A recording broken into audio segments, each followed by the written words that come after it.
They circled me like vultures in that briefing room, smirking as they questioned every decision I made in the cockpit.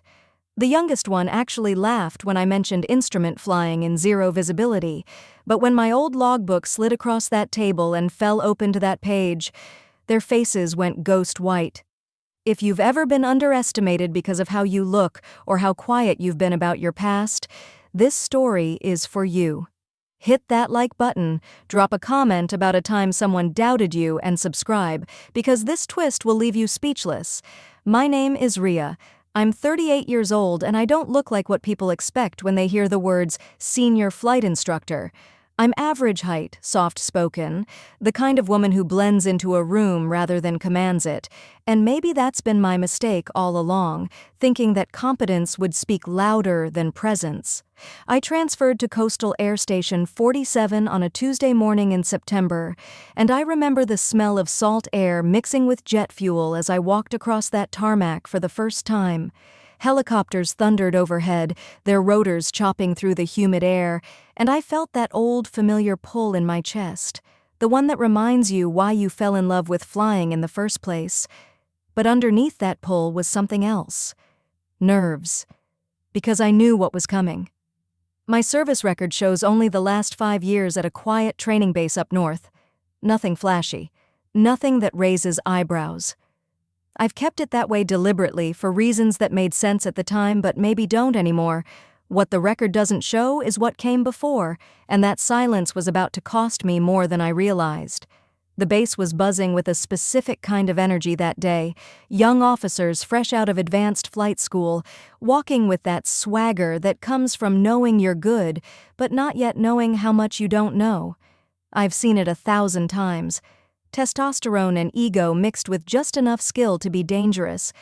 And then I met them. The three who would make the next few weeks feel like walking through broken glass barefoot. Tyson was the first to catch my eye, and not in a good way. 26 years old, built like he spent more time in the gym than the cockpit, with the kind of confidence that curdles into arrogance when nobody checks it. His father was a retired colonel, and he made sure everyone knew it within 5 minutes of meeting him. 600 flight hours, all logged in perfect weather with instructors who probably went easy on him because of his last name. He looked at me that first day in the hangar, really looked at me up and down, and then smirked before whispering something to the guy standing next to him. That guy was Rowan. 25, sharp-eyed, the calculating type who never throws the first punch but always makes sure you feel the second one. I later found out he kept a list on his phone. Actual notes titled Female Instructor Mistakes, like he was building a case, gathering evidence for some imaginary trial where he got to be both judge and jury. And then there was Jax, 24, quieter than the other two, but no less cruel.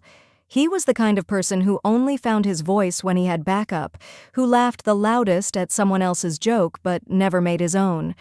A follower, but a dangerous one, because followers don't question the direction they're headed. My first interaction with them happened in the hangar, surrounded by the mechanical hum of maintenance crews and the echo of voices bouncing off metal walls. I walked up, extended my hand professionally, introduced myself as their new senior flight instructor. Tyson didn't shake my hand. He just looked at it, then looked at Rowan, and I watched something pass between them. Some silent agreement, some shared judgment that I wasn't even privy to yet. Rowan was the one who spoke first. So, they're really scraping the bottom of the instructor barrel now, huh? The first week was death by 1,000 cuts, and each one was designed to make me feel smaller than the last. They started with the little things, the kinds of slights that are hard to prove, but impossible to ignore. I'd show up for morning briefings and realize they'd forgotten to update me on schedule changes. Flights I was supposed to oversee had already taken off. Routes I needed to approve had been filed without my signature. When I confronted Tyson about it, he gave me this practiced look of innocence, eyes wide, hands up like he was the victim. "Oh man, I'm so sorry. Must have slipped through the cracks. You know how chaotic things get around here." But it wasn't chaos. It was calculated. During one flight debrief, Tyson stood at the front of the room and walked through his entire flight plan while I sat there, supposedly the instructor in charge. He didn't ask for my input, didn't even glance in my direction until he was finished. And then he turned with this theatrical pause and said, "That sound okay to you, ma'am?" The way he said ma'am, it wasn't respect. It was mockery wrapped in protocol, and everyone in that room knew it. A few of the older guys shifted uncomfortably in their seats, but nobody said a word. Rowan was more surgical in his cruelty. During a simulation debrief, right in front of 8 other officers, he leaned back in his chair and said loud enough for everyone to hear, "I've never had a female instructor before. Is this like a diversity hire thing?" The room went quiet. Not the kind of quiet that comes from shock, but the kind that comes from people deciding in real time whether they're going to be complicit or courageous. Most chose complicit.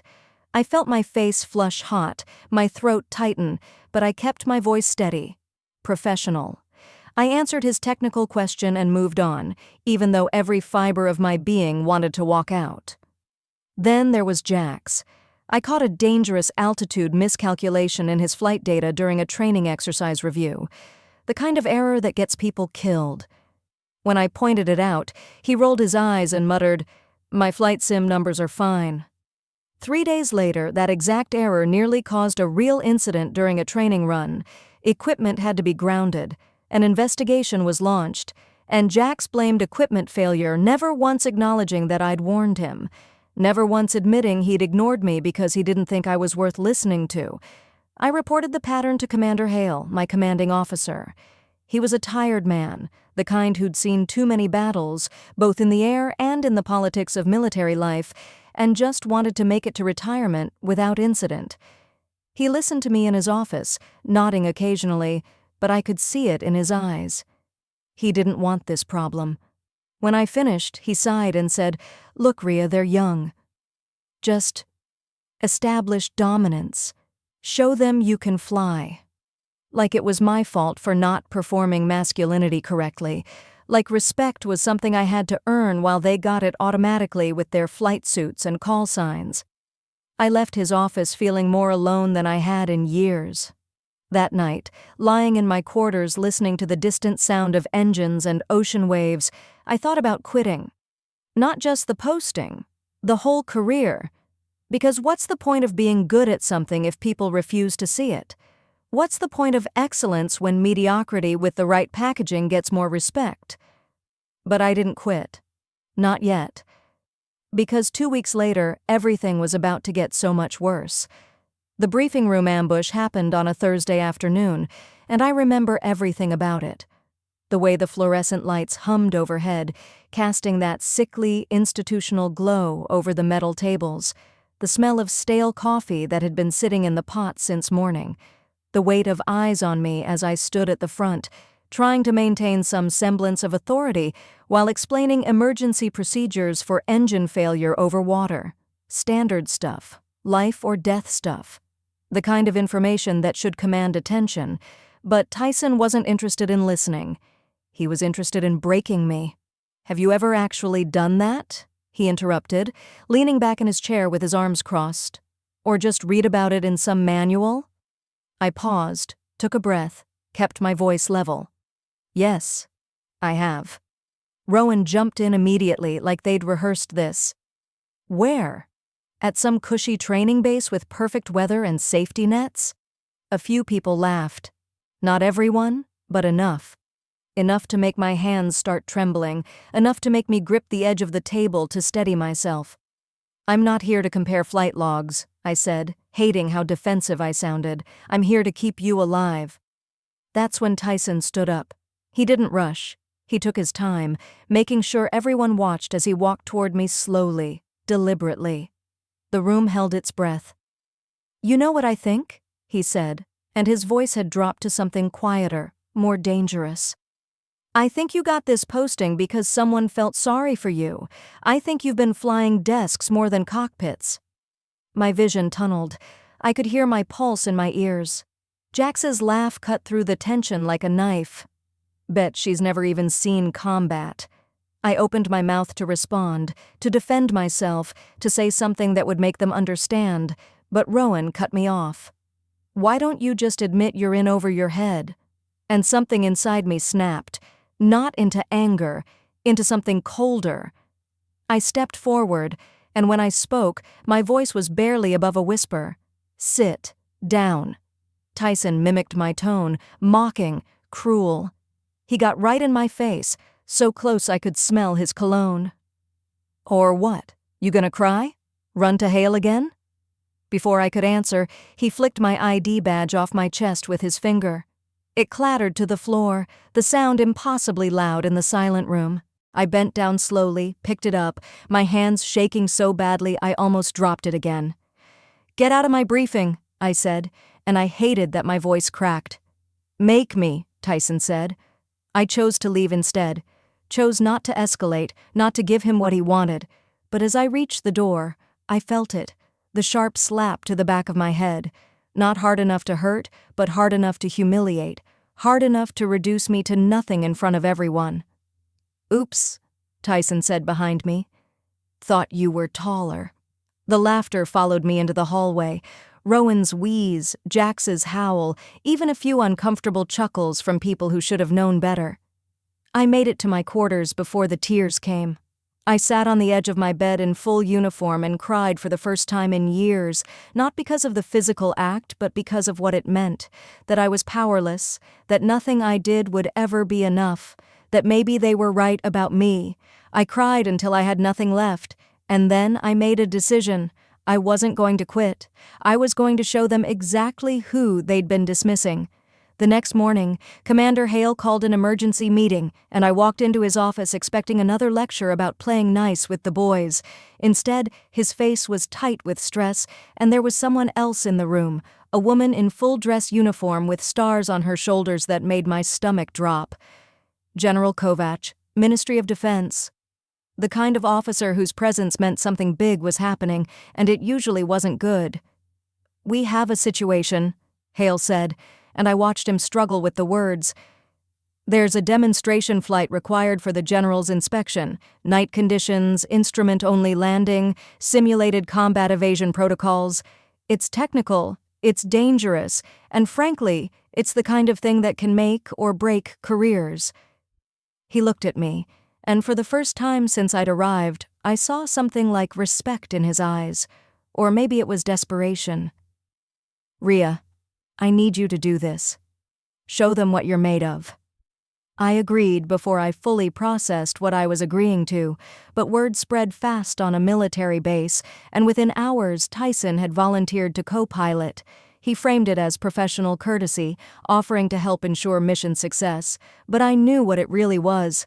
One last chance to prove I couldn't handle the pressure, one last opportunity to take credit if things went right, or blame me if they went wrong. The night of the flight, the briefing room was packed, senior staff, the general, and every single junior officer on base, including my 3 tormentors, sitting in the front row like they had ringside seats to my failure. I laid out the flight plan with hands that wanted to shake but didn't. I walked them through every contingency, every decision point, every risk factor, and Tyson kept interjecting with his helpful suggestions, each one designed to undermine me in front of the brass. "Just making sure you know what you're doing," Rowan added from his seat, that familiar smirk on his face. "This isn't a Cessna joyride." General Kovac sat silently through it all, her sharp eyes moving between me and them, reading the room in a way that made my skin prickle. I finished the briefing, gathered my materials with as much dignity as I could muster, and that's when it happened. My old flight logbook, the one I kept buried at the bottom of my bag, the one I never showed anyone, fell out and hit the floor with a sound like thunder. Jax picked it up before I could reach it, flipping it open with that same mocking energy he always had. "What's this? Your diary?" But his voice changed as he actually looked at the pages. The smirk died. "Wait, what?" Rowan grabbed it from him, and I watched the color drain from his face as he read. The room started murmuring, a low buzz of confusion and curiosity that made my chest tight. General Kovac stood up, her chair scraping against the floor. "May I see that?" Rowan handed it over like it was burning his fingers. Kovac read silently, her eyes widening with each page, and then she looked up at me with an expression I couldn't quite read. This logbook shows 247 combat sorties, Afghanistan, Syria, including. She paused, and the pause felt eternal. The Helmand Valley Rescue Operation. The room went dead silent. You could have heard a pin drop on carpet. "You're that Rhea?" Her voice was quiet now, almost reverent. "Call sign Reaper?" I nodded, barely able to get the words out. "Yes, ma'am." Tyson's voice cracked when he spoke. That was you?" I need you to understand what that logbook represented, because it wasn't just flight hours and mission stamps. 10 years ago, I was part of an elite combat rescue squadron, the kind of unit they don't talk about much in recruitment brochures because the work is too ugly, too real. The Helmand Valley operation happened during a sandstorm that turned day into night, visibility down to nothing, instruments barely functioning. 6 pilots had been shot down in hostile territory, and every other qualified pilot refused the mission. They called it suicide. They called it impossible. I called it Tuesday and got in my helicopter anyway. I flew into that storm alone, pulled out 4 wounded soldiers while taking enemy fire, and landed an aircraft with a damaged tail rotor and no working instruments. They gave me the Service Cross for it, but I requested no publicity, no ceremony. Because 2 months later, my co-pilot died in a crash that I survived, and suddenly all those medals felt like they were made of guilt instead of metal. I left combat flying, took a quiet teaching post, and spent years trying to forget what it felt like to be that person. That version of Rhea who didn't hesitate, who didn't doubt, who flew into hell because someone had to. General Kovach's voice cut through my memories. These junior officers had no idea who they were addressing. She wasn't asking me. She was asking Hale, and his face had gone red with embarrassment. "The request was made to keep her record understated," he muttered. "At her own request." Kovach turned to Tyson, Rowan, and Jax, and her voice could have cut steel. "You 3, outside, now." They filed out like children being sent to the principal's office, and for the first time in weeks I saw fear in their eyes instead of contempt. She addressed the room next, and every word landed like a hammer. "This woman has more flight experience in 1 month of her career than most of us will see in a lifetime. She stayed quiet because she didn't need to prove herself, but you made her feel like she had to." I completed the night demonstration flight 2 hours later, and it felt like coming home. Instrument landing in fog so thick you couldn't see your own hands, simulated combat maneuvers that pushed the aircraft to its limits, every movement textbook perfect because it was all muscle memory. When I touched down, there was applause from the ground crew, spontaneous, genuine, the kind that makes your throat tight. Tyson, Rowan, and Jax watched from the sidelines, and I didn't feel victorious looking at them. I felt tired. General Kovach shook my hand on the tarmac in front of everyone and said 5 words that somehow meant everything. "That's how it's done." The next morning, all 3 of them were reassigned to remedial training under my direct supervision. When they showed up at my office, Tyson tried to apologize immediately. "We didn't know," but I cut him off because I needed him to understand something fundamental. "You didn't ask. You saw someone you thought you could disrespect, and you chose cruelty over curiosity." Rowan tried next, his voice smaller than I'd ever heard it. It was just talk." I leaned forward across my desk. "That talk is how good people leave this career, how women, people of color, anyone different gets driven out. Not on my watch, not anymore." Jax was the only one who asked the right question, his voice barely audible. "What do you want from us?" And I told him the truth. "I want you to learn, not just flying, but humility, the kind that makes you better at both." 6 months passed, and something shifted on that base, not just with Tyson, Rowan, and Jax, though they did change, slowly, grudgingly, learning that respect isn't given based on assumptions, but earned through character. Tyson graduated his remedial training and thanked me privately, admitting he was a better pilot and a better man because I refused to let him stay small. Rowan deleted that list from his phone, and Jax finally learned to look me in the eye. But the bigger change was in me. I stopped hiding behind my quiet service record. I stopped believing that silence was the same as strength. My logbook didn't make me a good instructor. My patience did, my pain did, my choice to stay when everything in me wanted to run. They didn't respect me because I was quiet. They respected me when I proved I was loud where it mattered, in the sky, in my convictions, in my refusal to let their cruelty define my worth. Sometimes the people who underestimate you aren't your enemies. They're just mirrors showing you how strong you've had to become.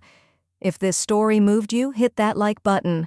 Drop a comment telling me about a time you proved someone wrong. I read every single one. And subscribe, because we're just getting started. You're stronger than they think. Don't ever forget that.